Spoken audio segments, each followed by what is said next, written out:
नमस्कार, भारत होम्योपैथी के YouTube channel पर आपका स्वागत है। आज की वीडियो में हम बात करेंगे रेमेटॉइड अर्थराइटिस के पेशेंट की डाइट के बारे में, यानी कि रेमेटॉइड अर्थराइटिस के पेशेंट्स को खान पान में किन चीज़ों का ध्यान रखना चाहिए।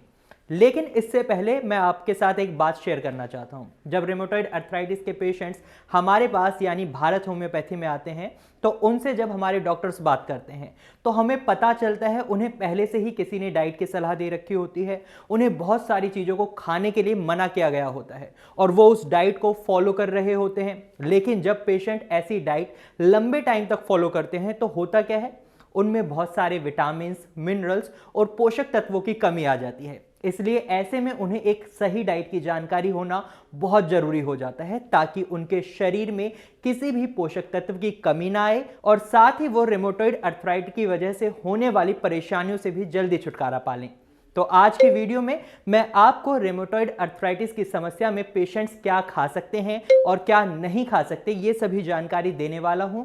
साथ ही मैं आपको ये कारण भी बताऊंगा कि किन वजहों से रेमेटॉइड अर्थराइटिस के पेशेंट्स ये चीजें खा सकते हैं। लेकिन सबसे पहले जरूरी ये है कि हमें पता हो कि हमें किन चीजों को अवॉइड करना है। इस बीमारी के अंदर हमें ज़्यादा चिकनाई वाली चीज़ें, ज़्यादा मीठी चीज़ें और प्रोसेस्ड फूड को बिल्कुल अवॉइड करना है, यानी कि ज़्यादा तला हुआ, ज़्यादा घी बटर वाला खाना जैसे कि समोसे हो गए, किसी भी तरह के पकौड़े हो गए, पराठे हो गए या किसी भी तरह की तली हुई चीज़ें हो गई, आपको ये सभी चीज़ें अवॉइड करनी है।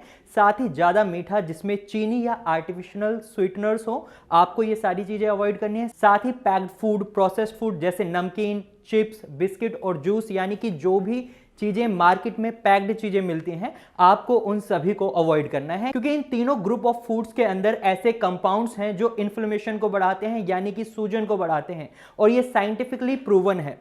आप में से भी कई लोगों ने महसूस किया होगा, अगर किसी दिन आप ज़्यादा तली हुई चीज़ें खा लेते हैं या ज़्यादा मीठा खा लेते हैं तो अगले दिन आपके जोड़ों में दर्द और अकड़न बढ़ जाती है। तो इसलिए इन तीनों ग्रुप ऑफ फूड्स को अवॉइड करना बहुत ज़रूरी हो जाता है। अगर आप एक अर्थराइटिस के पेशेंट्स हैं तो आपको इन तीनों ग्रुप ऑफ फूड्स को बिल्कुल अवॉइड करना है। अब सवाल आता है, किन चीज़ों को रेमेटॉइड अर्थराइटिस के पेशेंट्स अपनी डाइट में शामिल कर सकते हैं। इसका सिंपल सा जवाब है, जो भी फ्रेश और नेचुरल चीज़ें हैं उन्हें पेशेंट अपनी डाइट में शामिल कर सकते हैं। जैसे कि फ्रेश फ्रूट्स हैं, फ्रेश वेजिटेबल्स हैं, इन्हें पेशेंट्स अपनी डाइट में ज़्यादा लें, ज़्यादा सलाद खाएं और ड्राई फ्रूट्स यानी कि अखरोट, बादाम, पिस्ता, काजू इत्यादि को अपनी डाइट में ज़रूर शामिल करें। अगर आप अलग अलग तरह के फल खाते हैं तो आपको अलग अलग तरह की पिगमेंट्स मिल सकती हैं जो कि एंटीऑक्सीडेंट और एंटी इन्फ्लेमेटरी होती हैं। आप में से कई लोगों ने ओमेगा 3 फैटी एसिड के बारे में सुना होगा। तो omega 3 fatty acid naturally anti inflammatory है, यानी कि नेचुरली सूजन कम करने में काफ़ी यूजफुल है। वहीं रेमेटॉइड अर्थराइटिस के पेशेंट्स में दर्द के साथ सूजन की समस्या देखने को मिलती है, तो ऐसे में ज़रूरी हो जाता है वो ऐसी चीज़ें खाएं जो उनकी सूजन को कम करने में उनकी मदद करें। इसके लिए पेशेंट्स फ्लैक्स सीड्स मतलब अलसी के बीज, chia seeds, soya beans, dry fruits और ऑलिव ऑयल इत्यादि को अपनी डाइट में शामिल कर सकते हैं। इन सभी चीज़ों में ओमेगा 3 फैटी एसिड काफ़ी अच्छी अमाउंट में होता है। और अगर हम नॉन वेज डाइट की बात करें, अगर आप एक नॉन वेजिटेरियन हैं तो आप फिश को अपनी डाइट में इंक्लूड कर सकते हैं। फिश में भी काफ़ी अच्छी अमाउंट में ओमेगा 3 फैटी एसिड अवेलेबल है। अगर आप इन चीज़ों को अपनी डाइट में शामिल करते हैं या अपनी डाइट में जोड़ते हैं तो इससे आपकी इन्फ्लेमेशन कम होगी, आपकी सूजन कम होगी। इसके साथ एक पर्सनलाइज्ड अप्रोच भी बहुत ज़रूरी है, यानी कि आपको खुद पहचानना होगा कि कौन सी चीज़ें आपका दर्द या सूजन बढ़ाती हैं। एग्जाम्पल के लिए कुछ लोग बोलते हैं उन्हें दूध पीने से बहुत तकलीफ होती है, उनकी सूजन बढ़ जाती है, उनके जोड़ों में दर्द होने लग जाता है। वहीं बाकी कुछ लोग ऐसा भी बोलते हैं कि उन्हें दूध पीने से कोई दिक्कत ही नहीं होती।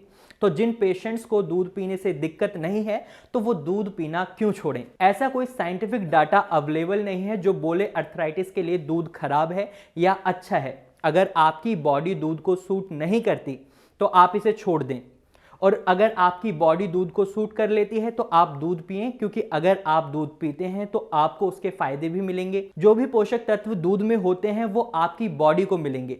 वैसे मैंने सिर्फ दूध का एक एग्जाम्पल लिया है, आप इसकी जगह कोई भी चीज़ ट्राई कर सकते हैं। आप दही को भी अपनी डाइट में शामिल कर देख सकते हैं। हालांकि कई अर्थराइटिस के पेशेंट्स में दही खाने से उन्हें परेशानी होती है, लेकिन आप ट्राई कर सकते हैं। एक पर्सनल अप्रोच होना भी पेशेंट के अंदर बहुत ज़रूरी है। कई बार क्या होता है, पेशेंट कई चीज़ों को अवॉइड कर देते हैं इस डर में कि अगर वो इन चीज़ों को खाते हैं या अपनी डाइट में शामिल करते हैं तो इसका एडवर्स इफेक्ट उन पर पड़ेगा। लेकिन कई बार पेशेंट की बॉडी उस चीज़ को एक्सेप्ट कर लेती है, तो ऐसे में आप किसी भी चीज़ को अपनी डाइट से अवॉइड करने से पहले इस चीज़ को जरूर ध्यान रखें कि हाँ, हो सकता है आपकी बॉडी में कुछ एंटीबॉडीज़ हैं जो अच्छे से काम कर रही हैं और आप उन चीज़ों को खा पा रहे हैं। देखिए, रेमेटॉइड अर्थराइटिस एक ऑटो इम्यून बीमारी है। इसका इलाज लेना बहुत जरूरी है, वरना ये आपके जोड़ों को और ज़्यादा नुकसान पहुंचा सकती है। कई लोग सोच रहे होंगे हम तो ये डाइट फॉलो करके ठीक हो जाएंगे, तो मैं आपको बता दूं ऐसा बिल्कुल भी नहीं हो सकता। डाइट को फॉलो करना किसी भी तरीके से मेडिकल ट्रीटमेंट का रिप्लेसमेंट नहीं है, लेकिन डाइट के अंदर जो बदलाव मैंने आपको बताए ये करने से आप इस बीमारी को सही इलाज के साथ मेंटेन या मैनेज कर सकते हैं। साथ ही ये डाइट पैटर्न्स बहुत ही हेल्दी हैं, यानी अगर आप इन्हें फॉलो करेंगे तो आपका वेट भी कम होगा, हार्ट डिजीज का रिस्क भी कम होगा, आप एनर्जेटिक फील करेंगे, आपके अंदर पोषक तत्वों और न्यूट्रिएंट्स की कमी नहीं होगी। वहीं इस बीमारी का सही इलाज लेना भी बहुत जरूरी हो जाता है। तो रेमेटॉइड अर्थराइटिस के सही इलाज के लिए आप भारत होम्योपैथी के डॉक्टर से सीधा बात कर सकते हैं। आप नीचे दिए गए नंबर पर सीधा कॉल कर हमारे डॉक्टर से सवाल पूछ सकते हैं। यहां आपको फ्री ऑफ कॉस्ट कंसल्टेशन दिया जा रहा है, तो देर ना करें, सीधा कॉल करें और जल्द से जल्द अपनी समस्या का इलाज लें, क्योंकि ये बीमारी बहुत खतरनाक बीमारी है। ये आगे चलकर आपके लिए बहुत ज़्यादा खतरा बना सकती है। तो आज की वीडियो में सिर्फ इतना ही। अगर आपको हमारी वीडियो अच्छी लगी है तो आप इसे लाइक करें, साथ ही इसे अपने दोस्तों और रिश्तेदारों के साथ शेयर करना बिल्कुल भी ना भूलें। और अगर आप ऐसे ही इंफॉर्मेशनल वीडियोस और देखना चाहते हैं तो अभी हमारे चैनल को सब्सक्राइब करें। Thank you for watching.